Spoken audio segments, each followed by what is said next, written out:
नारायणं नमस्कृत्यं नरं चैव नरोत्तमं देवीं सरस्वतीं व्यासं ततो जयमुदीरयेत्।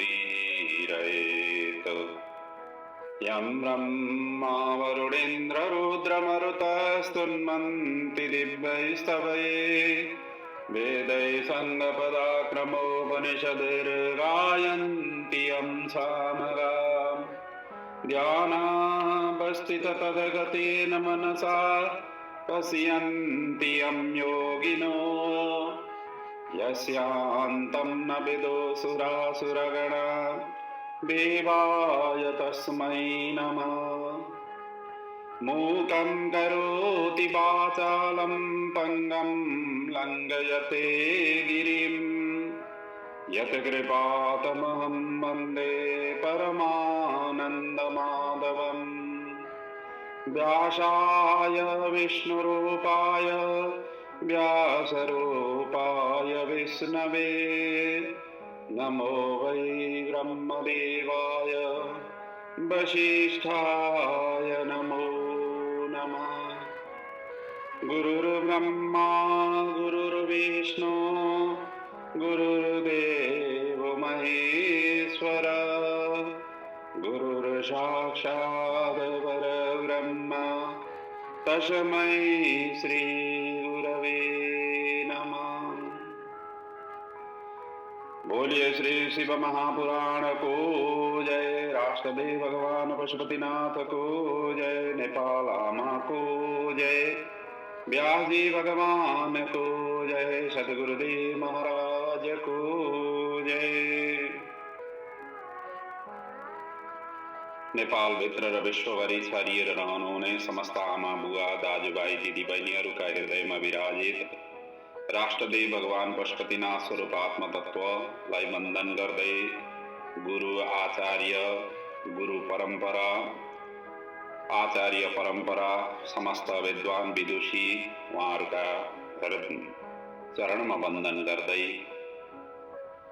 शिव महापुराण शिव अमरगाथाले भरिएको अत्यन्त शिव दर्शनले सुसम्पन्न भएको यो अमरगाथालाई हजुरहरूका कर्णपुटसम्म पुर्याउनका लागि जुन भगीरथ प्रयास अनवरत रूपले गर्दै आइरहेको छु र आज त्यसै क्रममा यहाँहरू समक्ष उपस्थित भइसकेको छु।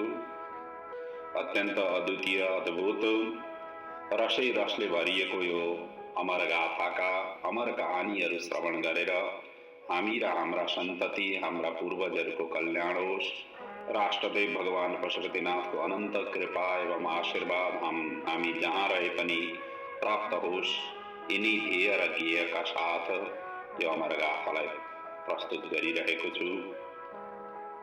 बडा ही अद्वितीय अद्भुत र अत्यन्त रसै रसले भरिएको यो गाथाका अवगाहन गर्ने क्रममा हामी तृतीय शतरुद्र संहिता भित्रका कथाहरूमा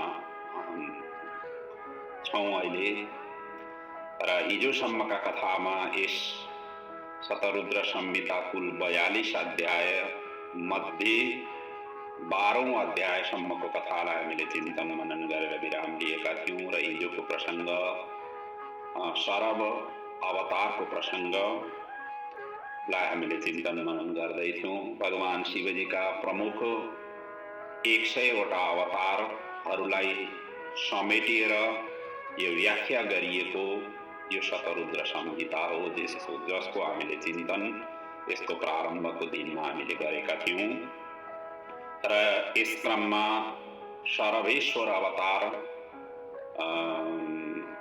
को सम्म आइपुग्दा हामीले 46औं अवतारको प्रसङ्ग हामीले चिन्तन मनन गरिसकेका छौँ र आज 47औं शिवजीको अवतार गृहपति अवतार, त्यसबाट हामी कथालाई प्रारम्भ गर्दैछौँ। र हिजो हामीले कथा श्रवण गर्दै जाँदा नृसिंह भगवान अत्यन्त क्रोधित हुनुभयो। हिरण्यकश्यपको वध गरिसकेपछि उहाँको क्रोध शान्त भएन र त्यही क्रोध शान्त गर्नका लागि देवताहरू भगवान शिवजीको शरणापन्न भए र शिवजीलाई प्रार्थना गरियो। शिवजी सरब अवतार एउटा पक्षीको रूपमा अवतार धारण गरेर उहाँको जुन अभिमान थियो, अहंकार थियो, जुन क्रोध थियो त्यसलाई शान्त गराउनुभयो। त्यस पछाडि नृसिंह शान्त हुनुभयो र वीरभद्र आदिहरूले नृसिंहको जुन स्वरूप छ त्यसलाई हिमालयमा लिएर गए र नृसिंहको जुन छाला छ त्यो छाला चाहिँ भगवान शिवजीले सधैँका लागि प्रयोगमा ल्याउनुभयो र नृसिंहको जुन शिर छ त्यो चाहिँ आफ्नो मुण्डमालमा सामेल गर्नुभयो आदि इत्यादिका हामीले कथा चिन्तन मनन गरेका थियौँ। बडा अद्वितीय थियो हिजोको प्रसङ्ग, आजको पनि प्रसङ्ग अत्यन्त अद्वितीय छ। गृहपति अवतारको प्रसङ्ग छ। त्यस पछाडि आजका कथा प्रसङ्गहरूमा हामीले अगाडि बढ्दै जाँदा गृहपतिको प्रसङ्ग श्रवण गरिसकेपछि यक्षेश्वर अवतारको प्रसङ्गको वर्णन हामी चिन्तन मनन गर्नेछौँ। त्यस पछाडि शिवजीका 10 महाकाल र 11 रुद्र अवतारको वर्णनहरू हामीले चिन्तन मनन गर्नेछौँ। त्यस पछाडि दुर्वासा अवतारको प्रसङ्गको क्रम आउनेछ। अब कहाँसम्म हामी पुग्नेछौँ, आउनुहोस् अब आजको कथामा विधिवत रूपले प्रवेश गरौँ। यो शिवजीको गृहपति अवतार पिता विश्वानरको तपस्या र सुचिस्मती पत्नीको गर्भबाट हुन पुगेको हो। नारदजीद्वारा 9 वर्षको मात्र आयु छ भनेर भविष्यवाणी गरिसकेपछि गृहपतिले काशीमा गएर तपस्या गरे। त्यस पछाडि शिवजीलाई प्राप्त गरे र उनले दिक्पाल पदमा नियुक्त गरी देवताहरूद्वारा पूजनीय वन्दनीय बन्न पुगे। यस्तो किसिमको अत्यन्त अद्वितीय र दिव्यतम यो प्रसङ्ग छ। तिनी गृहपतिनी आग्नेय कोणमा अग्नि स्वरूपमा उनी विराजित हुन पुगे। जुन हामी 10 दिक्पालमा आग्नेय दिशाका अग्निदेवको हामी जसरी आराधना गर्दछौँ, वास्तुशास्त्र मा पनि यो 10 दिक्पालको विशेष महत्त्व रहेको छ। जुनसुकै पूजा अर्चना हवन गर्दाखेरि 10 दिक्पालहरूलाई पूजा अर्चना गर्ने हाम्रो मतलब सनातन पद्धति छ। पूर्वमा रहने इन्द्र, आग्नेयमा रहने अग्नि, दक्षिणमा रहने यमराज, नैऋत्यमा रहने नैऋत्यदेव, पश्चिममा रहने वायव्य कोणमा रहने वायव्य देवता आदि जुन पूर्वादि क्रममा जुन दिशामा जुन देवताहरूको स्वरूप रहन्छ त्यसमध्ये आग्नेय कोणमा दक्षिण र पूर्वको जुन बीचको भाग हो त्यो स्थानमा रहने पदवी चाहिँ गृहपतिले प्राप्त गरेका हुन्। त्यो पदवीमा भगवान शिवजीले उहाँलाई नियुक्त गर्नुभएको हो। अब यस्तो अद्वितीय अद्भुत यो प्रसङ्ग छ। आउनुहोस् आग्नेय कोणका मालिक गृहपतिको प्राकट्य कसरी हुन पुग्यो, स्वयं शिवजी नै कसरी त्यो रूपमा आउनुभयो आदि इत्यादिको प्रश्न हामी चिन्तन मनन गरौँ। नन्दीश्वर यहाँ सनत कुमारजीलाई कथा श्रवण गराइराख्नु भएको छ। नन्दीश्वर भन्नुहुन्छ, नर्मदायास्तटे रम्बे पुरे धर्मपुरे पुरा शाण्डिल्य गोत्रशोची मान ब्रह्मतेजो निधिर्वशी। यी विश्वानर मुनि चाहिँ नर्मदा तटको धर्मपुरमा यी रहन्थे अनि यिनी पुण्यात्मा शिवभक्त थिए। शाण्डिल्य गोत्रमा यिनी जन्मिएका थिए। यिनी नित्य ब्रह्म यज्ञ गर्दथे। उचित समय उपस्थित भएपछि सुचिस्मती नामकी कन्यासँग यिनको विवाह हुन पुग्यो। वैवाहिक जीवनमा प्रवेश गरेपछि त झन् प्रतिदिन अग्निहोत्र, पञ्चयज्ञ, षट्कर्ममा तत्पर भएर देवता, आफ्ना पितर र अतिथिहरूको सेवा पूजा गर्न थाले। विवाह भएको यसरी लामो समय व्यतीत भइसकेपछि एक दिन पत्नी सुचिस्मतीले शिव सदृश पुत्रका लागि उनले याचना गरिन्। महेश सदृशं पुत्रं देहि नान्यं वरं वृणे। हे स्वामिन, मलाई महेश सदृशं पुत्रम, महेश जस्तै अर्थात् शिवजी जस्तै मलाई पुत्र प्रदान गर्नुहोस्। विवाह भएको लामो समय व्यतीत भइसक्यो। हुन पनि गृहस्थ जीवनमा प्रवेश गरिसकेपछि सन्तानको अभिलाषा हरेक दम्पतिलाई नै हुन्छ नि। त्यही क्रममा यहाँ पत्नीले यसरी याचना गरिन् र पत्नीको याचनालाई आत्मसात गर्दै विश्वानर मुनि अब शिव सदृश पुत्रका लागि त शिवजीकै आराधना उपासना गर्नु श्रेयस्कर हुन्छ भनेर काशीनाथ विश्वेश्वरको नगरी वाराणसीमा तपस्या गर्नका लागि उहाँ विश्वानर मुनि गए र यहाँ आएर मणिकर्णिका तीर्थमा उनले स्नान गरे। विश्वनाथ, काल भैरव, अन्नपूर्णा आदि सबैको दर्शन गरे। सबै तीर्थहरूमा पहिले स्नान, तर्पण, पिण्डदान आदि जे जस्तो तीर्थको जुन जुन महत्त्व छ त्यो तीर्थको अनुसारको त्यहाँ सबै दर्शन पूजन अर्चन गरिसकेपछि त्यस पछाडि उनले शीघ्र प्रसन्न हुने वीरेश नामको शिवलिङ्गको उनले स्थापना गरे र त्रिकाल पूजा गर्न त्यसैमा थाले। इन्द्रियहरूलाई संयमित गर्दै उनले 1 वर्ष पर्यन्त यो वीरेश भगवान शिवजीको स्वरूपलाई उनले पूजा गरे। अब त्यो 1 वर्ष कसरी उनले आराधना गरे, कसरी पूजा गरे, कसरी तपस्या गरे त्यसको वर्णन नन्दीश्वर अगाडि वर्णन गर्नुहुन्छ। एकाहारो अभवन् मासं नक्तासनो भवत अयाचितासनो मासन् त्यक्तासन पुनः। अब यसरी 1 वर्षभित्र तपस्या गर्दै जाँदा पहिलो महिनामा उनले एकचोटि मात्रै भोजन गरेर त्यसरी तपस्या गरे। दोस्रो महिनामा रात्रिमा मात्रै भोजन गरेर, तेस्रो महिनामा बिना मागेर अयाचित व्रत भनिन्छ त्यस्तोलाई। कसैसँग पनि नमागिकन कसैको घरमा गएर भिक्षाम देहि मे भनेर यसरी नमागिकन जो जस्तो मिल्दछ, जे जस्तो पाइन्छ, जे जस्तो भगवानले जुटाइदिनुहुन्छ त्यसैमा सन्तुष्ट रहेर जुन गरिने व्रत हो त्यसलाई अयाचित व्रत अर्थात् बिना मागेर गर्ने त्यसरी उनले व्रत गरे। चौथो महिना लागिसकेपछि सबै खाले भोजन उनले त्यागे। 5औं महिनामा दूध मात्र ग्रहण गरेर, भोजन त्यागेको मतलब अन्न आदिको भोजन चाहिँ त्याग गरिया हो, फलफुल दुधहरूको त्याग गरिया होइन। 5औं महिनामा चाहिँ दूध ग्रहण गरेर, 6औं महिनामा शाकाहारी भएर, 7औं महिनामा 1 मुठी तिल खाएर, 8औं महिनामा जल मात्रै पिएर, 9औं महिना लागिसकेपछि पञ्चगव्यको सेवन गरेर, 10औं महिनामा लागिसकेपछि चान्द्रायण व्रत गरेर। अब यो चान्द्रायण व्रत भनेको चाहिँ कस्तो किसिमको व्रत हुन्छ भनेदेखि यो अमावास्याको दिनदेखि सुरु हुन्छ।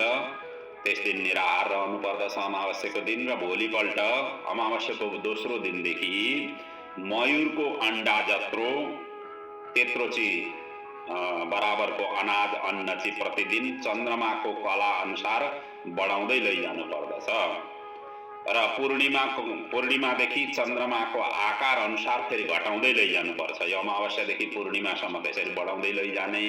अनि पूर्णिमामा पुगिसकेपछि त्यस पछाडि पूर्णिमाको भोलिपल्टदेखि जसरी चन्द्रमा घट्दै जान्छन् त्यसै गरी त्यो अन्नाजको जुन भाग छ, परिणाम छ, त्यसलाई पनि त्यसै गरी कलाको रूपमा घटाउँदै लैजानु पर्दछ। अर्थात् शुक्ल पक्षमा अनाजको यसमा वृद्धि हुन्छ भनेदेखि कृष्ण पक्षमा कम हुँदै जान्छ। यसरी अन्न ग्रहण गर्दै 1 महिनासम्म राखिने व्रत नै चान्द्रायण व्रत हो भनिन्छ नि। चान्द्रायण व्रत गर्ने यस्ता हाम्रा शास्त्रमा धेरै व्रतहरूका, उपवासहरूका त्यसका विधि र प्रक्रियाहरू वर्णन गरिएका छन्। त्यसमध्येमा यहाँ चान्द्रायण व्रतको विषयमा यहाँ उल्लेख भएको हुनाले त्यसको कस्तो विधि हो, कस्तो प्रोसिजर हो, कस्तो ढङ्गले त्यसलाई व्रत राख्दाखेरि त्यो व्रत सही मानेमा हुन्छ भन्नेलाई यो अलिकति सानो प्रकाशित गरिएको। 11औं महिनामा पुगिसकेपछि कुशाग्र जल पिएर, कुशको अग्रभागको जल पिएर यसरी व्रत राखे। त्यसरी 12औं महिनामा त केही पनि नखाइकन केवल वायु पिएर, केवल श्वास प्रश्वासबाटै मात्रै यसरी वैश्वानर मुनिले यसरी तपस्या गरे। र जब 13औं महिनामा प्रारम्भ भयो, 13औं महिना लाग्ने साथ विश्वानर मुनि प्रतिदिन गङ्गाजीमा जान्थे स्नान गर्नका लागि र वहीँ स्नान आदि बिहानै उठेर स्नान आदि गरेर फर्किन्थे र वीरेश लिङ्गको समीप आएर पूजा अर्चना गर्दथे। 13औं महिनाको लागेकै दिन चाहिँ बिहान के हो भन्नुदेखि तल गङ्गाजीमा गएर स्नान गरे, स्नान गरेर फर्किए, गङ्गाजल लिएर फर्किए। भगवान वीरेशको पूजा अर्चना गर्नका लागि जस्तै शिवलिङ्गको पासमा आइपुगे, त्यहाँ आउने साथै त उनले अचम्मको दृश्य देखे। त अचम्मको दृश्य कस्तो थियो भनेदेखि एउटा 8 वर्षको बालकलाई खेलिरहेको उनले देखे।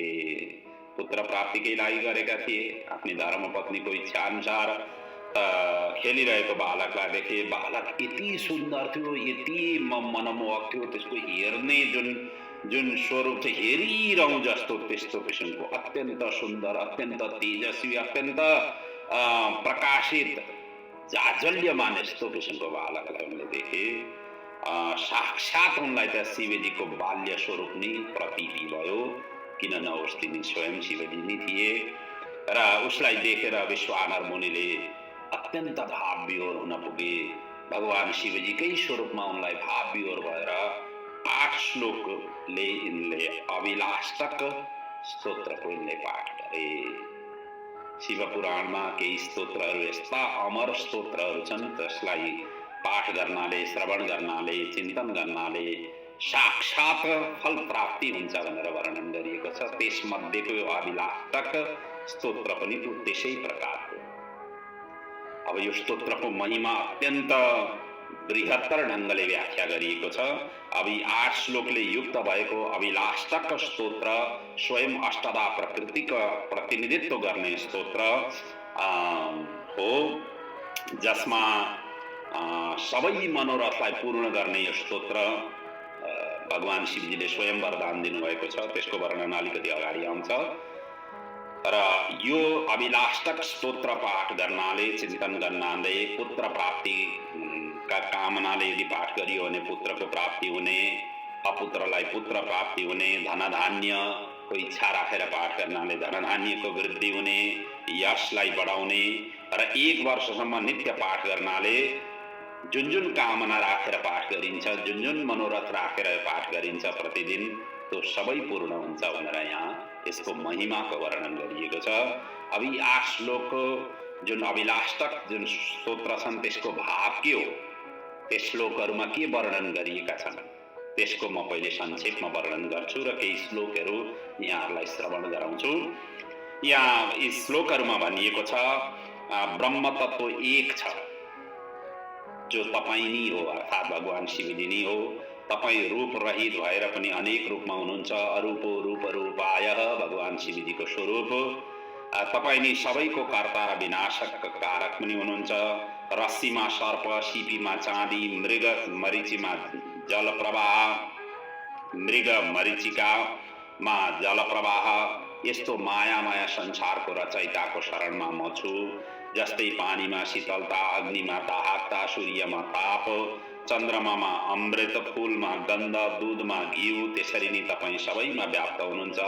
तपाईं बिना कानले नै सुन्नुहुन्छ, बिना नाकले नै सुगन्ध लिनुहुन्छ, बिना चरण नै तपाईं हिँड्नुहुन्छ, बिना आँखले नै तपाईं देख्नुहुन्छ, बिना जिह्वाले नै रस ग्रहण गर्नुहुन्छ। तपाईंलाई स्वयं वेद, ब्रह्मा, विष्णु, देवता, योगी, भक्त पनि जान्न चिन्न सक्दैनन्। तपाईं त्यस्तो किसिमको हुनुहुन्छ। तपाईंको न गोत्र छ, न शरीर छ, न नाश हुनुहुन्छ, न रूप छ, न शील छ, न देश छ, र पनि तपाईं सबैका स्वामी हुनुहुन्छ। तपाईंद्वारा नै सबै छन्, तपाईं सबैमा हुनुहुन्छ। तपाईं बालक, युवा, वृद्ध सबै अवस्थामा तपाईं नै हुनुहुन्छ। तपाईंलाई बारम्बार नमस्कार गर्दछु भनेर यसरी अभिलाष्टक स्तोत्रको जुन 8 श्लोकको जुन भाव छ त्यो भाव चाहिँ यसरी व्यक्त गरिएका छन्। अब यो 8 श्लोक मध्येका केही श्लोकहरू हामी पनि चिन्तन मनन गरौँ। जुन विश्वानर मुनिले साक्षात बालक स्वरूप भगवान शिवजीलाई देखिसकेपछि उहाँले गर्नुभएको स्तोत्र हो। आउनुहोस्।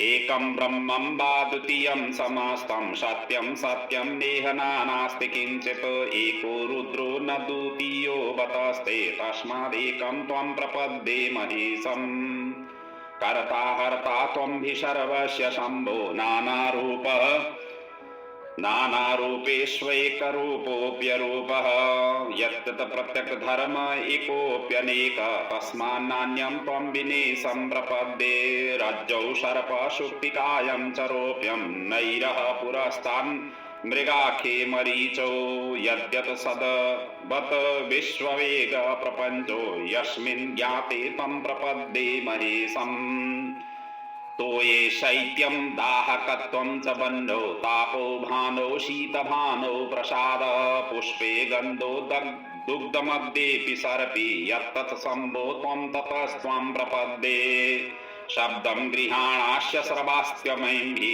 जिग्रस्य घ्राणस्त्वव्यङ्घ्रि व्यघ्रीरायसी दूरात् यक्षः पश्येस्त्वं रसज्ञोऽप्यजिह्वा कस्त्वं सम्यक् इत्यस्त्वां प्रपद्ये नो वेद त्वामीश साक्षाद् इम वेदो नो वै विष्णुर्नो विधाता अखिलस्य नो योगीन्द्रानेन्द्रमुख्याश्च देवा भक्तो वेदः त्वामतस्त्वां प्रपद्ये नो ते गोत्रं नो सज्जना मापि नाशो नो वारूपं नैव शीलं न देश इत्थं भूतोऽपि इत्थं भूतोऽपीश्वरस्त्वं त्रिलोक्या सर्वान् कामान् पूरये त्वं भजे त्वां तत्त्वः सर्वे त्वं हि सर्वं स्मरारे त्वं गौरीशः त्वं च नग्नोति शान्त त्वं वै वृद्धस्त्वं युवा त्वं च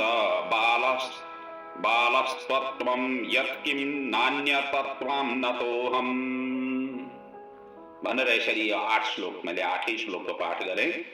8 श्लोकमा यसरी व्याख्या गरिएका छन्। तपाईं नै सबै चिज हुनुहुन्छ, तपाईं अरूप रूपमा हुनुहुन्छ, सर्वत्र व्यापक रूपमा तपाईंकै स्वरूप छ भनेर यसरी बडा भाव विभोर भएर विश्वानर मुनिले यसरी प्रार्थना गर्नुभयो। यसरी विश्वानरको मुनिको तपस्या जनित र अत्यन्त भाव विभोर जनित अभिलाषक स्तोत्र द्वारा पाठ गरिसकेपछि भगवान भोलेनाथ अत्यन्त प्रसन्न हुनुभयो अनि विश्वानरले त्यतिबेलै विश्वानरकै समक्षमा तिनी बालक स्वरूप भगवान शिवजीले वर माग्नका लागि प्रेरित गर्नुभयो। अनि त विश्वानरले तपाईं अन्तर्यामी हुनुहुन्छ, मैले के वर मागिराख्नु र म किन कुन उद्देश्यले यहाँ आएको हुँ, घर परिवार छोडेर यहाँ मैले किन तपस्या गरेको हुँ तपाईँलाई सबै थाहा छँदैछ। तपाईँ सर्वज्ञ हुनुहुन्छ, सर्वेश्वर हुनुहुन्छ, सर्वैका साक्षी हुनुहुन्छ, फेरि मबाट के भन्न लगाउनु भएको हो भनेर यसरी उल्टै विश्वानर मुनिले साक्षात बालक स्वरूप भगवान शिवजीको अगाडि यसरी व्यक्त गरिसकेपछि बालक शिवजीले मुस्कुराउँदै भन्नुभयो, धन्य छौ तिमी भनेर मुस्कुराउँदै यसरी अन्तिममा भन्नुभयो, हे मुनिवर म अत्यन्त प्रसन्न भएँ, म वशत अत्यन्त प्रसन्न छु। तिमीले आफ्नी पत्नी सुचिस्मतीले जुन इच्छा राखेकी छिन्, जुन उद्देश्यले तिमी यहाँ आएर व्रत गर्यौ, तिमीले तपस्या गर्यौ, मेरो आराधना गर्यौ, त्यो अब शीघ्र नै पूर्ण हुनेछ। म स्वयं तिम्रो पुत्र भएर आउनेछु र मेरो नाम त्यति बेला गृहपति भनेर राखिदिनु, अर्थात् त्यही नामले म आउनेछु, त्यो नाम मेरो हुनेछ भनेर यसरी बालक शिवजीले विश्वानर मुनिलाई त्यहाँ व्यक्त गर्नुभयो। त्यसैको भाव नन्दीश्वर यसरी वर्णन गर्नुहुन्छ, तब पुत्रं ममेष्यामि शुचिस्मत्यां महामते ख्यातो गृहपतिर्नाम्ना शुचि सर्वामर प्रिय। त्यति मात्रै होइन, यो अभिलाषक जुन स्तोत्र छ यो सन्तान प्रदायक स्तोत्र हो। जसरी हरिवंश पुराणमा सन्तान गोपाल स्तोत्र मन्त्रको पाठको त्यहाँ वर्णन गरिएको छ, त्यसै गरी यो अभिलाषक स्तोत्र भगवान शिवजीले सबै प्रकारको आशीर्वाद दिएको, सन्तान प्राप्तिका लागि आशीर्वाद दिएको अत्यन्त अद्भुत यो स्तोत्र हो। 8 वटा मात्र यसमा श्लोक छन्, त्यसैले यो अष्टक भनिया हो। अभिलाषा व्यक्त गरिएका स्तोत्रले भरिएको हुनाले यसलाई अभिलाषाष्टक स्तोत्र भनिएको हो। र यहाँ भगवान शिवजीले त्यही भन्दै हुनुहुन्छ, यो अभिलाषक स्तोत्र, सन्तान प्रदायक स्तोत्र हुनेछ र 1 वर्ष पर्यन्त पाठ गर्नाले अवश्य नै पुत्र प्राप्ति हुनेछ, सन्तान प्राप्ति हुनेछ, धनधान्य समेत यसले बढाउनेछ, सबै प्रकारका विघ्न बाधा अडचन सबैलाई दूर गराउनेछ, सबै प्रकारको कामनाहरू पूर्ण गराउनेछ भनेर यसरी यो स्तोत्रको बारेमा आशीर्वाद पनि प्रदान गर्नुभयो।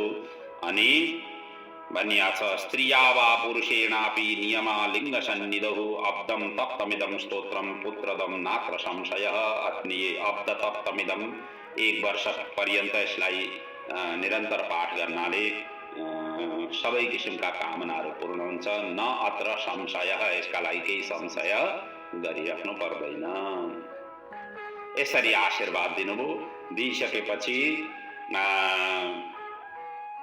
त्यस पछाडि विश्वानर वर प्राप्ति भइसकेपछि त्यस पछाडि त भगवान शिवजी जुन बालक स्वरूपमा हुनुहुन्थ्यो त्यही वीरेश शिवलिङ्गमै समाहित भइदिनु भयो र यता विश्वानर मुनि वर प्राप्ति गरिसकेपछि बडा अत्यन्त प्रसन्न हुन पुगे। वीरेश भगवानको चरणमा बार बार वन्दन गर्दै अनि आफ्नो घरका लागि प्रस्थान गरे, आफ्नो आश्रम आए, श्रीमतीलाई सबै वृत्तान्त उनले बताए। दुवैले नियमपूर्वक अब शिव आराधना गर्दै दिनचर्याहरू अगाडि बढाउन थाले। केही समयपछि भगवान शिवजी साक्षात् कृपा गर्दै उहाँहरूको घरमा आउनुभयो। पत्नी सगर्भा बन्न पुगिन्, गर्भधान संस्कार भयो। गृहसूत्रमा वर्णन गरिएको विधि अनुसार पुरुषत्व प्राप्तिका लागि पुंसवन संस्कारहरू भए। 8 महिनामा सीमन्त संस्कार भयो। त्यस पछाडि शुभ लग्न, केन्द्रमा गुरु, शुभ ग्रह युक्त, त्यसरी सबैतिरबाट संयोग बनिसकेपछि सुचिस्मतीको गर्भबाट अरिष्टहरूको नाशक बालक गृहपतिको पैदा प्राकट्य भयो। त्यसैको वर्णन नन्दीश्वर यसरी वर्णन गर्नुहुन्छ। केन्द्रे गुरौ शुभे लग्ने सुग्रहेषु युगेषु च तनयो नाम तस्यां तो शुचिस्मत्यां बभूवः। केन्द्रमा गुरु मतलब कुण्डलीमा केन्द्रमा गुरु भइदियो भनेदेखि सबै ग्रहहरू जहाँ जुन जुन ठाउँमा भए पनि सबैलाई केन्द्रीकरण गराउन सक्ने सामर्थ्य चाहिँ गुरुमा हुन्छ। त्यसैले गुरु केन्द्रमा हुनु भनेको अत्यन्त प्रभावशाली, अत्यन्त पराक्रमी, अत्यन्त श्रेष्ठ सन्तान मानिन्छ ज्योतिष शास्त्रको अनुसार। अब यहाँ केन्द्रमा गुरु त्यस्तो किसिमको अवसर प्राप्त भइसकेपछि बालकको त्यहाँ जन्म हुन पुग्यो। जन्म लिने साथ त्रिलोकमै सुगन्धित वायु प्रवाहित हुन पुग्यो। सरिता नदीहरू सबै स्वच्छन्द हुन पुगे, शान्त हुन पुगे, निर्मल हुन पुगे। देवताहरूले आकाशबाट पुष्पवृष्टि गरे। दन्दुभिहरूको ध्वनि सबैतिर गुन्जियो। सबै दिशा प्रसन्न भए। अन्धकार हट्यो। धुलो पनि शान्त हुन पुग्यो। प्राणीहरूमा सत्व गुणको अभिवृद्धि हुन पुग्यो। अमृतको वर्षा हुन थाल्यो सबैतिर। केवल प्रकृति मण्डल वातावरण यस्तो किसिमको देदीप्यमान, यस्तो किसिमको जाजल्यमानको अवस्थामा परिणत हुन पुग्यो। किन नहोस्, भगवानको साक्षात स्वरूप त्यस्ता महापुरुषहरू, त्यस्ता भगवानका दिव्य अवतारहरू जुन ठाउँमा, जुन देशमा, जुन परिवेशमा त्यसरी प्राकट्य हुन्छन्, त्यो समाज, त्यो परिवार, त्यो वातावरण, त्यहाँको क्षेत्र नि अत्यन्त सुमधुर, अत्यन्त शान्त, अत्यन्त श्रेष्ठ त्यस्तो किसिमको रूपमा परिणत हुन्छ। त्यसैले महापुरुषको आगमनले कतिपय घर, कतिपय गाउँ पुरै परिवर्तन हुन पुग्छन्। भगवान पनि हेर्नुहुन्छ कहाँ कस्तो कुन ढङ्गमा आउनु पर्ने हो। त्यसरी भगवानले कसैलाई आशीर्वाद दिएर, कतै आफ्नै स्वरूपमा प्रकट भएर यी महापुरुषहरू के हुन्, को हुन् र? यिनी भगवानकै आशीर्वाद प्राप्त भएका महापुरुषहरू हुन्। जसले आएर संसार, त्यो समाज, त्यो राष्ट्र, त्यो देश, त्यो परिवेश, त्यो भेष, ती सबैलाई परिवर्तन गराउने एउटै मात्रै व्यक्तिमा त्यस्तो महानता दिएर, त्यस्तो शक्ति दिएर भगवान संसारमा पठाउनुहुन्छ। त्यसैले महापुरुषको हामी सदैव सम्मान गर्नुपर्ने हुन्छ। हामीले त्यसैले भनिएको छ नि, साधु सन्त सज्जन यी व्यक्तिहरू सबै संसारलाई किन यिनीहरूले त्याग गर्छन्? हामी सबै गृहस्थी जसरी यिनीहरूले घर परिवार यिनीहरूको हुँदैन, नहुँदा नहुँदै पनि हामीभन्दा साह्रै नै ठुलो पो गृहस्थी हुन्छ त साधु सन्तहरूको। त कति भक्तहरू हुन्छन्, कत्रो परिणाममा भक्तहरू अगाडि पछाडि लाग्छन्। हाम्रा त 2-4 जना सन्तान, आजकल त त्यसै पनि सन्तान कम हुँदै गए। पहिले त डाँडा काँडा ढाकिने गरी सन्तानहरू उत्पन्न गराउन त्यसरी भनिन्थ्यो, आशीर्वाद दिँदाखेरि त्यस्तै किसिमका आफ्ना पूर्वजहरूले, बुवा आमा, आफ्ना हजुरबा हजुरआमाले त्यसरी आशीर्वाद दिनुहुन्थ्यो। आजकल त त्यो पनि हुँदै कट्दै गयो। हामी दुई हाम्रा दुई, हम दो हमारे दो, त्यसमा आएर सीमित हुन पुग्यो। कतिपयको त एउटै मात्रै सन्तानले नि गुजर बसर गर्नु पर्ने स्थिति त्यसरी आइरहेको छ, त्यसो हुँदै गइरहेको छ। हाम्रा शास्त्रले त भन्छन्, गृहस्थी जीवनमा प्रवेश गरिसकेपछि सन्तानको अभिवृद्धि गराउनुपर्छ।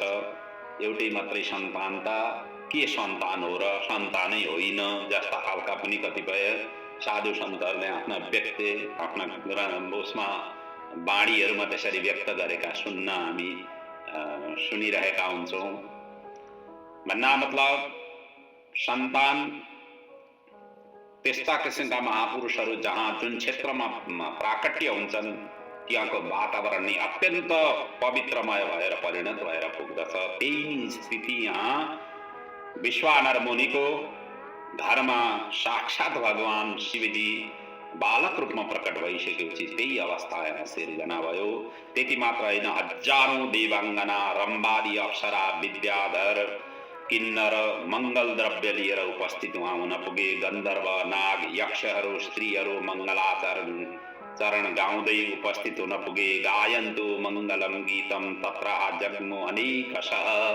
अनेक स्वरूपमा जोसँग जे जस्तो कला थियो, गला थियो, तिनीहरूका आफ्ना आफ्ना तिनै स्वरूपबाट अब विश्वानर मुनिको आश्रममा सबै एकत्रित हुन पुगे। यसै गरी पत्नी सहित मरीचि, अत्रि, अंगिरा, पुलह, पुलस्त्य, क्रतु, वशिष्ठ, कश्यप, अगस्त्य, विभाण्ड, माण्डवी पुत्र, लोमस, रोमचरण, अनि भरद्वाज, गौतम, भृगु, गालव, गर्ग, जातुकर्ण, पराशर, आपस्तम्भ, याज्ञवल्क, दक्ष, वाल्मीकि, मुद्गल, शतातप, अनि त्यस पछाडि लिखित, शिलाद, शङ्ख, उञ्छभुक, भरत, जमदग्नि, सम्वर्त, मतंग, अंशुमान, व्यास, कात्यायन, कुत्स, शौनक, सुश्रुत, शुक, ऋष्यशृंग, दुर्वासा, सूचि, नारद, तुम्बुरु, उत्तंक, वामदेव, पवन, असित, देवल, शांकायन, हरित, विश्वामित्र, भार्गव, मृकुंड, पर्वत, दारुक, धौम्य, उपमन्यु, वत्स्य आदि आशीर्वाद दिन यी सबै मुनिहरूका नाम हुन्, ऋषिहरूका नाम हुन्, जो देवर्षि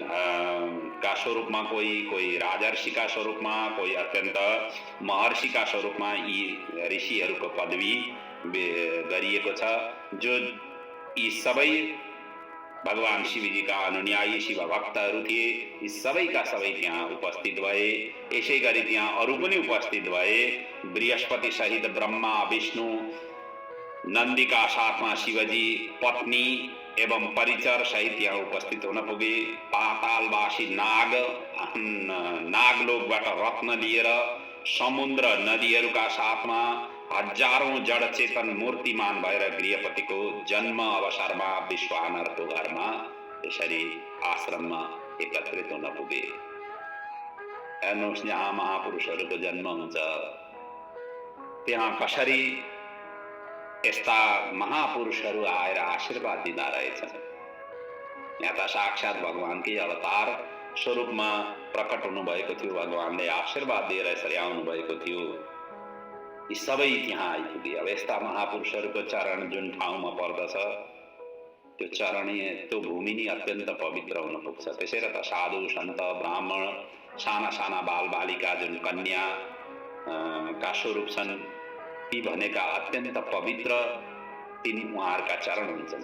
त्यस्ता चरणहरू आफ्ना कुटियामा, आफ्ना घरमा पर्नु भनेको त्यो घर अत्यन्त पावन र पवित्र हुनु हो। जन्म जन्मान्तरको सबै पापहरू प्रक्षालित हुनु हो, त्यो घरको यश कीर्ति र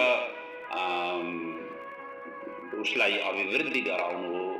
र त्यस्ता महान पुरुषहरू आएर आफ्नो घरमा भोजन गरिदिए भनेदेखि त्यो भोजन मात्रै नभएर त्यो अन्नपूर्ण, साक्षात अन्नपूर्ण आएर विराजमान हुन पुग्छिन्। त्यस्तो किसिमको दैदिप्यमान हुन्छ। र त्यस्ता महापुरुष आए भनेदेखि आफूले सक्दो भोजन गराउनका लागि कोसिस गर्नुपर्छ। किनभनेदेखि यस्ता महापुरुषहरू विरलै आउने जाने गर्छन्। जहाँ कृपा गर्नुपर्छ त्यही मात्रै पुग्छन्। र यहाँ त्यही स्थिति यहाँ वैश्वानरको घरमा हुन पुग्यो। आज विश्वानरको आश्रम धन्य भयो। सर्वत्र मंगल ध्वनि, मंगल स्तोत्र, मन्त्र पाठ, जय जयकार आदि ध्वनिले धरती र आकाश गुन्जिन पुग्यो। महान उत्सव भयो। ब्रह्माजीले 11औं दिनमा बालकको जात संस्कार गरे। बालकको नाम गृहपति उनले राखिदिए। जात कर्म स्वयं तस्य कृतवान विधियानत। विधि मतलब ब्रह्माजीले जात कर्म गराइदिनु भयो। नामाकरण संस्कार ब्रह्माजीले गर्नुभयो। श्रुति विचार्य तद्रूपम नामना गृहपति स्वयं। गृहपति भनेर उहाँलाई नाम राखियो। त्यति बेला चारै वेदले आशीर्वाद दिए। आएका सबै ऋषि मुनि देव देवीहरूले बालकलाई आशीर्वाद दिए। आज विश्वानरले शिव आराधना गरे। साक्षात शिव पुत्र रूपमा प्राप्त गरे भन्दै सबैले प्रशंसा गरे।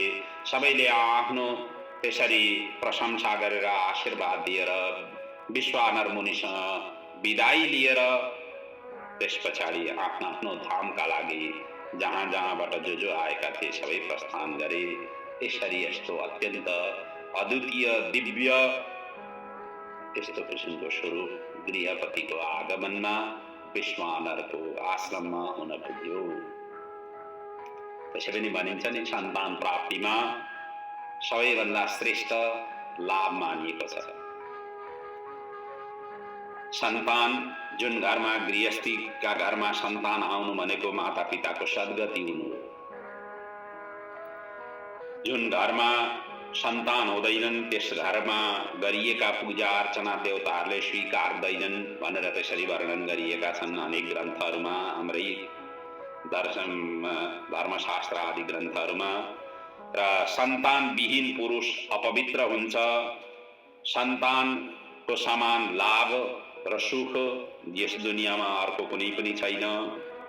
त्यसैले सन्तान भन्दा ठुलो यस लोकमा परलोकमा अर्को कुनै मित्र नै छैन भनेर यसरी शास्त्रहरूले वर्णन गरेका छन्। त्यसैलाई यहाँ नन्दीश्वर पनि अलिकति सन्तानको महिमाको विषयमा सनत कुमारलाई सुनाउँदै हुनुहुन्छ। अपुत्रस्य गृहं शून्य अपुत्रस्यार्चनं वृथा अपुत्रस्य तपस्थिन्नं नोपवित्रत्यपुत्रतः। सन्तान बिना घर शून्य हुन्छ।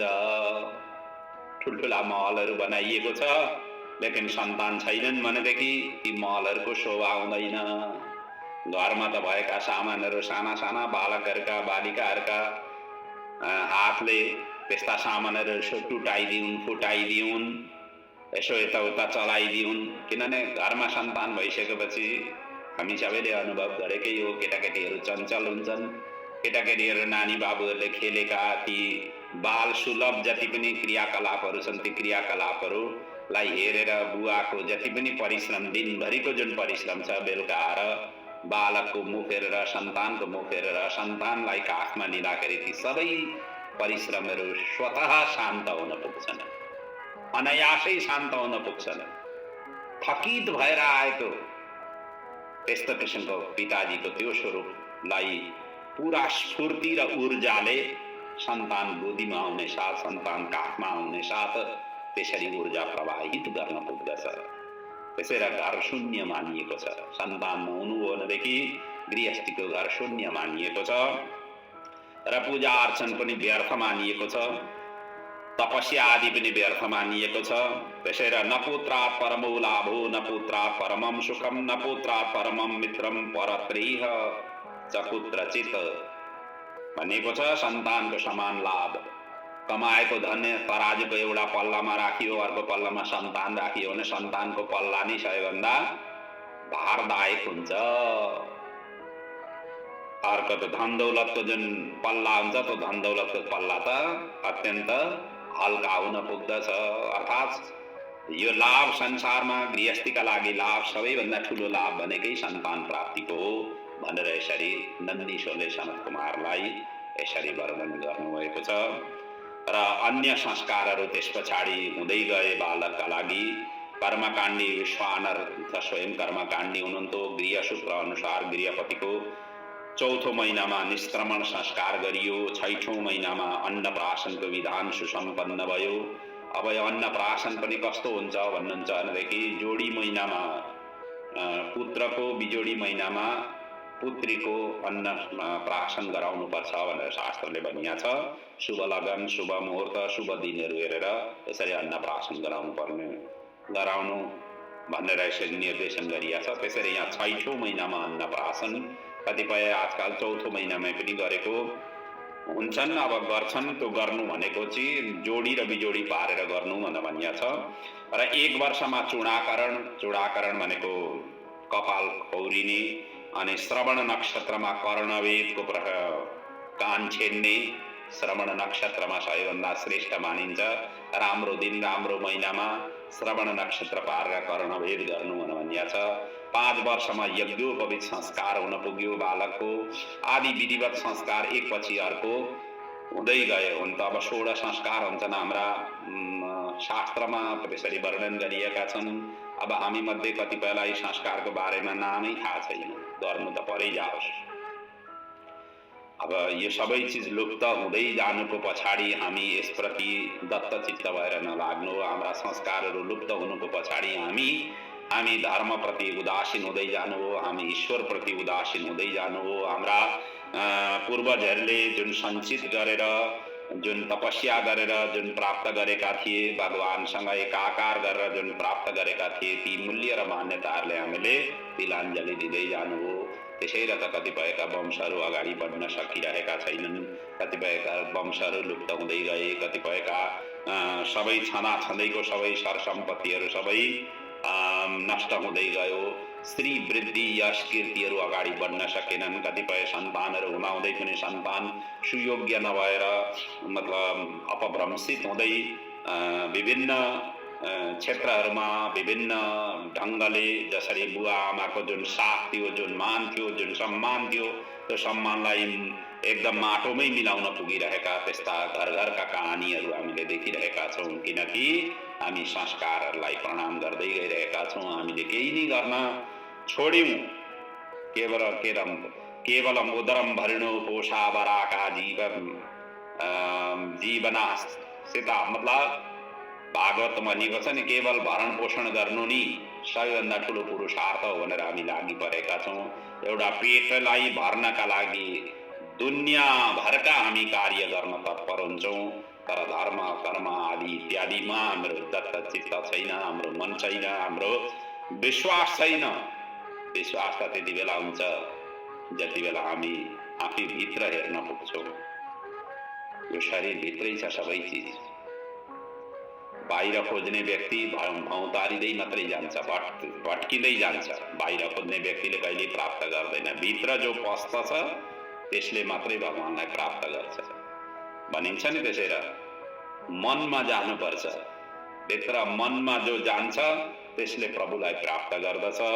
यदि वनतिर लाग्ने व्यक्तिले वनमा प्रभुलाई प्राप्त गर्दैन। वनमा होइन, मनमा जानु पर्दछ, अनि मात्रै प्रभुको प्राप्ति हुन्छ। यी सबै चिज हामी भित्रै छन्। हामी आफू भित्र हेर्दैनौँ, बाहिर के भइरहेका छन् त्यसलाई मात्रै हामी निहालिरहेका हुन्छौँ, हेरिरहेका हुन्छौँ। त्यसैले हामीले त्यो प्राप्ति गर्न पाइरहेका हुँदैनौँ। त्यो शक्ति र सामर्थ्य हामीबाट लुप्त हुँदै जान्छ। र यस पछाडि 1 वर्ष पर्यन्त अंग पदक्रम सहित वेदाध्ययन, स्वयं पिताजी वेदका प्रकाण्ड विद्वान हुनुहुन्थ्यो, उहाँले गराउनुभयो। जब यसरी सबै संस्कारहरू पनि सुसम्पन्न भए, वेद आदि वेदाङ्ग आदिका अध्ययन अध्यापनहरू पनि सुसम्पन्न भए, त्यति बेलासम्ममा बालक गृहपतिले 8 वर्ष पूर्ण गरे। 8 वर्षमा यी सबै चिज पूर्ण भए। जब 9औं वर्षमा बालक प्रवेश हुन पुगे, अर्थात् गृहपति जब 9 वर्षका भए, माता पिताको सेवा गर्न थाले। त्यही बेला देवर्षि नारदजी वैश्वानरको आश्रममा आइपुगे। अब हेर्नुहोस् है, नारदजी त अब हामी सबैलाई थाहा भएकै हो। नारदजी आउनु भनेको केही न केही उथल पुथल हुनु हो। नारदजी आगो लगाउन पनि जान्दछन्, आगो बुझाउन पनि जान्दछन्। हामी चाहिँ केवल आगो मात्रै लगाउनका लागि नारद बनेर एकअर्का कहाँ पुगिरहेका हुन्छौँ, बुझाउन जान्दैनौँ। त्यस्ता किसिमका हुन् नारदजी। नारदजी त बडा पुगेका ऋषि मुनि मानिन्छन्। उनका ठुला ठुला वयोवृद्ध पनि उनका शिष्य छन्। उनीबाट कण्ठी बाँधेका छन्। एकदम बालक त्यस्ताले पनि कण्ठी बाँधेका छन्। नारदजीसँग त्यसरी दीक्षित भएका छन्। हामीले कथा पुराणहरूमा सुनेकै छौँ। नारदजीका सबैभन्दा ठुला वयोवृद्ध जुन व्यक्ति थिए, ती शिष्य बनेका व्यक्ति, एक त स्वयं भीष्म पितामह नारदजीका शिष्य बने। वाल्मीकि ऋषि नारदजीका शिष्य बने। यत्रा यत्रा जुन वयोवृद्ध व्यासजी स्वयं नारदजीका शिष्य बने। जब व्यासजीले 17 पुराण रचना गर्नुभयो, 18औं पुराण जुन भागवत रचना गर्नुभन्दा पहिले अत्यन्त खिन्न अवस्थामा आश्रममा बसिरहेका बेला नारदजी पुगे। किन खिन्न छौ भन्दाखेरि, खोइ मैले त के यत्रो लेखेँ, मलाई त के कमी रहेको छ भनेर यसरी भनिसकेपछि नारदजीले त्यहाँ उपदेश दिए। भागवत धर्मको उपदेश दिए। प्रेममयी गाथालाई तपाईँले लेख्नु भएन। अहिलेसम्मका जति पनि ग्रन्थहरू लेख्नुभयो, ती ग्रन्थहरू कुनै न कुनै व्यक्तिलाई प्रश्रय दिएर, कुनै न कुनै चिजलाई प्रश्रय दिएर त्यसरी लेख्नुभयो। अब प्रभुको प्रेमै प्रेमले भरिएको, रसै रसले भरिएको, अमृतै अमृतले भरिएको त्यस्तो किसिमको ग्रन्थको रचना गर्नुहोस् र तपाईँको भित्रको जो न्यून छ, स्नातस्य मे नूनमलम्ब चक्षः, मेरो भित्रको जुन न्यूनता छ त्यो न्यूनतालाई परिपूर्ण हुनेछ भनेर नारदजीले त्यहाँ शिक्षा दिनुभयो। त्यसरी कण्ठी बाँधिदिनुभयो। त्यस पछाडि यता दक्ष प्रजापतिले उत्पन्न गरेका 10,000 सबलाश्वर, 1,000 हरियाश्व, यी सबै पुत्रलाई कण्ठी बाँधिदिनुभयो नारायण सरोवरमा गएर। यस्ता यस्ता रजिस्टर्ड ठुल्ठुला व्यक्तिहरूदेखि लिएर साना बालक ध्रुवलाई नारदजीले नि कण्ठी बाँधिदिनुभयो, जसले त्यत्रो सानो उमेरमा नि भगवानको प्राप्ति गरे। प्रहलादजीलाई कण्ठी बाँध्ने नारदजी नि हो। प्रहलादजीलाई दीक्षा दिने पनि नारदजी नि हो। कहाँ कहाँ दिनुभयो? सबैतिर, जहाँ जहाँ जरुरत हो भगवानको गुणानुवादका लागि। यी हामीले शिव पुराणमै हेऱ्यौँ न, सुन्यौँ न। शिव पुराणमै जो त्रिपुरासुरलाई दहन गर्नका लागि, हरिहनका लागि सहायक बनेर नारदजी नि पुग्नुभयो। त्रिपुरासुरको सबै मति भ्रष्ट गराएर त्यो वाम मार्गलाई प्रचार प्रसार गराउनका लागि नारदजी नि सहायक बन्नुभयो। त्यसको कथा हामीले द्वितीय रुद्र संहिताको युद्धखण्डमा हामीले चिन्तन मनन गरेका थियौँ। त्यस्ता किसिमका नारदजी उहाँ आइपुग्नुभयो। ततोथ नवमे वर्षे पितृ शुश्रूषणे रतं विश्वानरं गृहपते द्रष्टुं मायाच नारद। मायावश नारदजी उहाँ पुग्नुभयो। वैश्वानर नारदजीको स्वागत अभिवादन गरे। कुशल क्षेमहरू सबै चिज प्रश्नोत्तर भए। त्यस पछाडि नारदजीले गृहपतिलाई राम्ररी हेरेर भने, यो बालक होनहार छ, सर्वलक्षणले युक्त छ, यसमा निर्मल कला मौजुद छन्। तर 12औं महिना लागेपछि, 1 वर्ष अरू पुगेपछि, अर्थात् 1 वर्ष अरू भइसकेपछि यसलाई बिजुली र अग्निको प्रकोप छ। त्यसैले भाग्य प्रतिकूल भएपछि गुण पनि दोषका रूपमा परिणत हुनेछ। विचार गर्नु है भनेर यसरी आगो सल्काइदिए। शङ्केस्य 12 मासे प्रत्युहो विद्युत अग्नित, विद्युत र अग्निबाट यिनलाई भय छ भनेर उनले गुणोपि दोषताम याति वक्र भूते विधातरी, जब वक्र भइदिन्छन्, भाग्य नि जब विधाता नि जब वक्री भइदिन्छन् अथवा उल्टो भएर हिँड्छन् भनेदेखि गुण पनि दोषमा परिणत हुन पुग्दछ। भनेर यसरी आगो सल्काइदिए।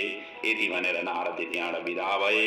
विश्वानर अब यो सुचिस्मती आमा बुवा अत्यन्त शोकाकुल हुन पुगे। अब के गर्ने, किम कर्तव्य मोडमा उनीहरू पुगे, कसरी यसको शान्त गर्ने भन्ने चिन्तित हुन पुगे। किन नहोस्, जसरी यस्तो किसिमको वर्णन गरिसकेपछि माता पितामा के कस्तो किसिमको कष्ट, के कस्तो किसिमका स्वरूपहरू पैदा हुन्छन् हामी सबैले बुझेकै हो, जानेकै हो। तो जुन बालकबाट हामीले केही आशा गरेका हुन्छौँ त्यस्ता सन्तानहरू अधोगतितिर गइदिए या त्यस्तो किसिमको अचानक दुर्घटना घट्यो भनेदेखि माता पितालाई कस्तो किसिमको दुःख हुन्छ त हामीले सबैले अनुभव गरेकै कुरो हो। त्यस्तो किसिमको अवस्था यहाँ विश्वानर मुनि र उनकी धर्मपत्नीलाई हुन पुग्यो। त्यसपछि शोकाकुल माता पितालाई गृहपतिले सम्झाए, शिव आराधना गरी मृत्युमाथि म विजय प्राप्त गर्न मलाई आशीर्वाद दिनुहोस् भनेर उनले मागे। मृत्युञ्जयको आराधना गर्न म जान्छु, मेरा लागि आशीर्वाद दिनु, मलाई त्यो शक्ति र सामर्थ्य प्रदान गर्नुहोस्। जुन मृत्यु छ त्यसको मृत्युलाई नै म विजय प्राप्त गर्नेछु, मलाई त्यो किसिमको शक्ति र सामर्थ्य प्रदान गर्नुहोस्। तपाईहरू नआत्तिनुहोस्, म शिवजीलाई प्रसन्न गराएरै छोड्छु, म मृत्युमाथि विजय गरेरै छोड्छु भनेर यसरी अठोट लिए। र आमा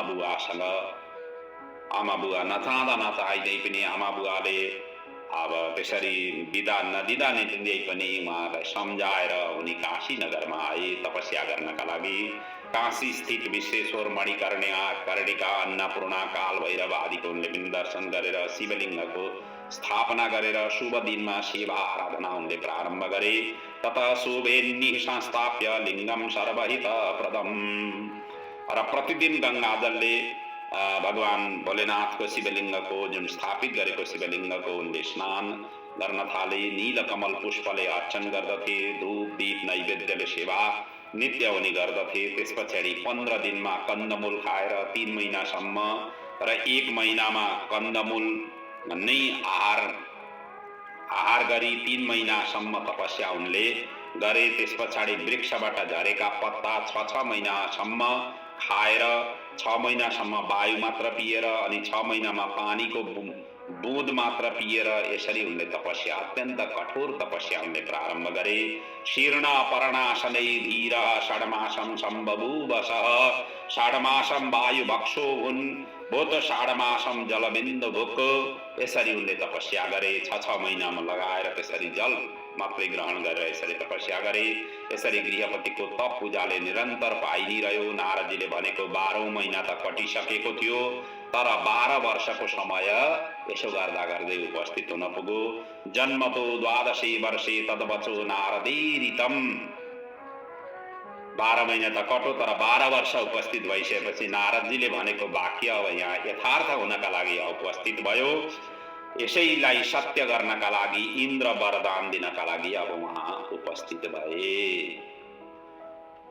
अब सेवा आराधना उपासना तपस्या भगवान शिवजीको गरिरहेका थिए गृहपतिले। अब वर दिनका लागि इन्द्र पुगे। अब इन्द्र पुगिसकेपछि इन्द्रसँग त उनले वर माग्नै थिएन। अब यहाँ त झन्नै झगडा पो भयो। त्यसैको वर्णन नन्दीश्वर यसरी गर्नुहुन्छ। इन्द्र प्रकट वहाँ भए, हे मुनि कुमार म इन्द्र हुँ, तिम्रो तपस्याले म प्रसन्न भएर वरदान दिनका लागि आएको हुँ, वर माग भनेर यसरी झपार्दै उनले भने। गृहपति पनि के कम थिए र उनले पनि भने, हे इन्द्र म शिवजीसँग वर माग्ने छु, तिमीसँग होइन। मैले त्यसै पनि शिवजीको आराधना गरेको हुँ, तिम्रो होइन।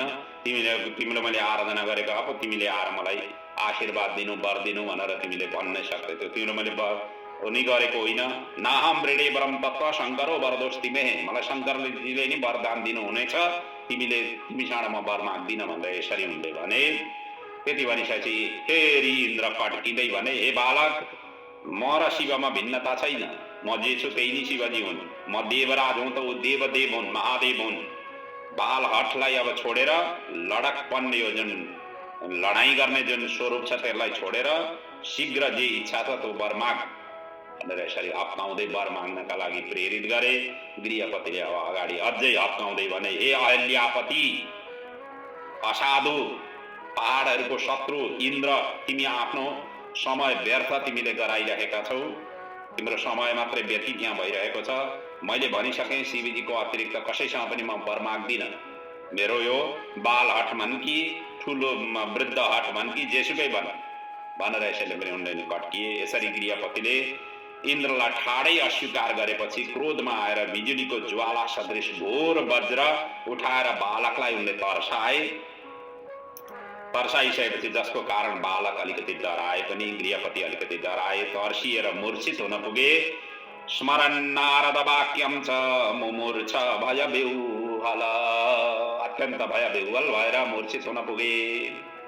अब त्यस पछाडि के घटना घटो, आउनुहोस्, समय पनि अगाडि बढिसकिरहेछ, हामी यस प्रसङ्गलाई समेट्नतिर लागौँ। त्यस पछाडि के भयो भनेदेखि आशुतोष गौरीपति शिवजी त्यहाँ प्रकट हुनुभयो। यता गृहपति मूर्छित भइसकेपछि शिवजी प्रकट हुनुभयो, बालकलाई स्पर्श गरी जागृत गराउनुभयो।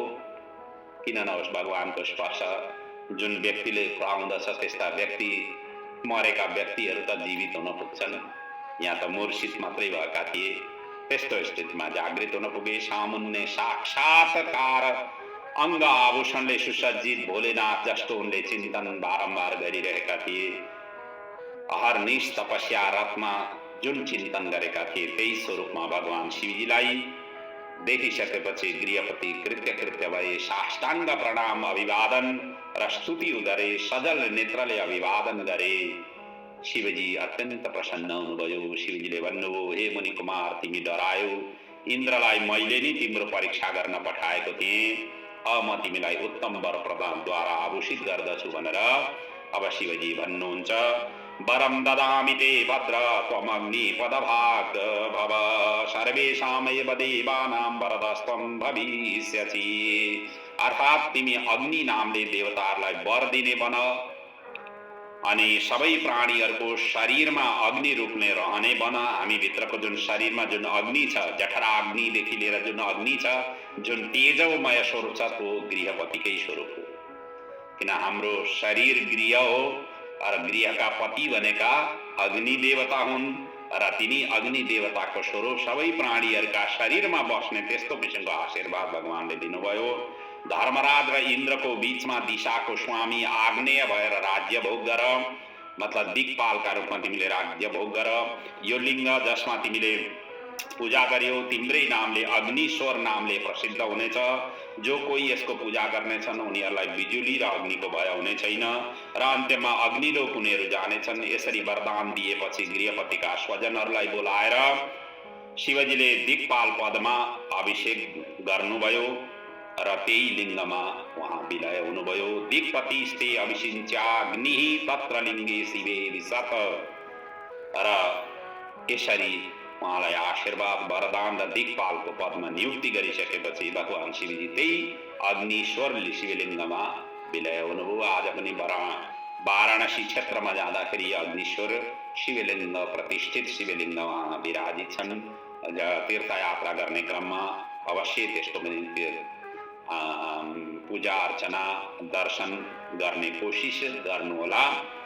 र अन्तिममा भनिएको छ उपसंहारमा, गृहपति स्वयं शिवजी हुन्, जो पञ्चाग्निमा तपस्या गर्छन्, जो अग्निहोत्र छन्, जो अग्निकुण्ड बनाउँछन्, जो शीतकालमा काठहरूको सेवा या व्यवस्था गर्दछन्, जो अनाथ बालबालिकाहरूलाई, अनाथ व्यक्तिहरूलाई त्यस्तो न्यानोपनको जुन सेवा गर्दछन्, अर्थात् स्वेटर आदि, कम्बल आदि, ब्ल्याङ्केट आदि दिएर जसले सेवा गर्दछन्, या अनाथ मृतकको श्रद्धाले जो अग्नि संस्कार गर्दछन्, ती सबै अग्निलोकमा निवास गर्न पाउँदछन्। अपवित्र पदार्थलाई अग्निको स्पर्श हुने साथ सबै पवित्र हुन पुग्छ। त्यसैलाई अग्निलाई पावक भनिएको छ। अपवित्रलाई पवित्र गराउने भएको हुनाले अग्निको एउटा नाम पावक हो। त्यसैले पावनानि भवत्येव तस्माद् यः पावकः स्मृतः, पवित्र गराउने हुनाले। किनभने अग्निमा जुन चिज पनि राखिन्छ सबै भस्म गरिदिन्छ। अग्निको कामै भस्म गर्छ, चाहे काँचो होस्, चाहे सुकेको होस् दाउरा, चाहे हरियो होस्, चाहे पत्ता होस्, त सबैलाई केहीलाई बाँकी राख्दैन, सबैलाई समान रूपले व्यवहार गर्दछ अग्निले। ए यो त ठुलो मान्छे हो यसलाई जलाउनु हुँदैन, या ठुलो वृक्ष हो त्यसलाई जलाउनु हुँदैन, यो काँचो छ जलाउनु हुँदैन, त्यसो त्यो विभेद गर्दैन अग्निले। अग्निले त सबैलाई समान रूपले व्यवहार गर्दछ र सबैलाई पवित्र गराइदिन्छ। त्यसैले अग्निको नाम पावक भनेर एउटा अग्निको नाम त्यो पनि हो। र अग्निदेव अन्तर्यामी हुन्, जो प्राणीको उदरमा पुगेको मांसलाई पचाइदिन्छन्, तर प्राणीको मांसपेशीलाई पचाउँदैनन्। कतिपय जीव जन्तुहरू मांसभक्षी जीव जन्तुहरू हुन्छन्, मासुबाट आहार गर्ने हुन्छन्, कतिपय मांसभक्षी जीव जन्तु हुन्छन्। ती जीव जन्तु मांस खाएर पेटमा लगिसकेपछि पनि यी अग्निदेवले त्यही मासुलाई मात्रै पचाउँछन् जुन उनले भक्षण गरेका मासु छन्। तर त्यो भित्र पेटमा पनि त मासु नै छ, चारैतिर मासु नै छ, त्यो अर्को त्यो शरीरभित्रको जुन मासु छ त्यसलाई पचाउँदैनन्, त्यस्तो किसिमको मांसपेशीलाई पचाउँदैनन्। अग्नि साक्षात शिवजीको तृतीय नेत्र हुन्, यिनी प्रकाशको कारक हुन् र सबै प्राणीमा बस्ने रहने स्वरूप हुन्। देवताहरू पनि अग्निद्वारा दिएको पदार्थ त्यही हवनद्वारा यज्ञ उसबाट दिएर पदार्थहरू ग्रहण गर्ने गर्दछन्। यस्ता स्वरूपमा गृहपति हुन पुगे, त्यसको हामीले अवतारको चिन्तन मनन गर्यौं र आजको समय निर्धारित समय पनि आइपुगेको छ र आजको कथा यही विश्राम गर्दैछु। भोलि हामी यक्षेश्वर अवतारको वर्णनको क्रम हामी अगाडि बनाउनेछौँ र ती 10 अवतारहरू, 11 रुद्र अवतारहरू अनि दुर्वासा हनुमान अवतारका प्रसङ्गहरू छन्। बडा दिव्य छ, सबै अत्यन्त रोचक, अत्यन्त पवित्र, अत्यन्त रसमय भरिएको छ। जति ज्ञान लिन सक्यो त्यति लिनुपर्ने हुन्छ। यो जीवन हामीले यसैका लागि धारण गरेका हौं। प्रभुको गुणानुवाद, श्रवण, चिन्तन, मनन आदि गरेरै हामीले प्रभुमय हाम्रो शरीरलाई बनाउनु हो, हाम्रो इन्द्रियहरूलाई प्रभुमय बनाउनु हो, हाम्रो देह र गेहलाई प्रभुमय बनाउनु हो। यही जीवनको सार हो। बाँकी सबै संसार त असार नै छ। संसारको अर्थ नै संसारती संसार एकदम खिसक्दै जानु। आज जुन छ भोलि गएर परिणत भइसकेको हुन्छ। त्यसैले पुरानो हुनेको नाम नै संसार हो, जो परिवर्तन हुनेको नाम नै संसार हो। त्यस्तो संसारमा रहेर जुन अविनाशी छन्, जो कहिल्यै नाश हुँदैनन्, जो सदैव एक स्वरूपमा रहन्छन्, त्यस्ता प्रभुको प्राप्तिका लागि यिनै माध्यमबाट, यिनै आराधनाबाट हामीले प्राप्ति गर्न सक्दछौँ। र यिनै शब्दका साथ आजको जुन कथा गृहपति स्वरूप भगवान शिवजीलाई वन्दन गर्दै राष्ट्रदेव पशुपतिनाथले हामी सबैको कल्याण गरौँ, उहाँकै चरणमा समर्पित यो अमर गाथाको आजको जुन वर्णन क्रम छ यहाँ म विराम लिँदैछु। भगवान शिवजीले, भगवान पशुपतिनाथले, भगवान गृहपतिले हामी सबैको कल्याण गरून्, हाम्रा पूर्वज र आउने सन्ततिहरूको कल्याण गरून् र हाम्रो जीवन उज्जवलमय, सार्थकमय, समृद्धिमय बन्न पुगोस्। यिनै शब्दका साथ ओम पूर्णमदः पूर्णमिदं पूर्णात् पूर्णमुदच्यते पूर्णस्य पूर्णमादाय पूर्णमेवावशिष्यते। ओम शान्ति शान्ति शान्ति। ओम।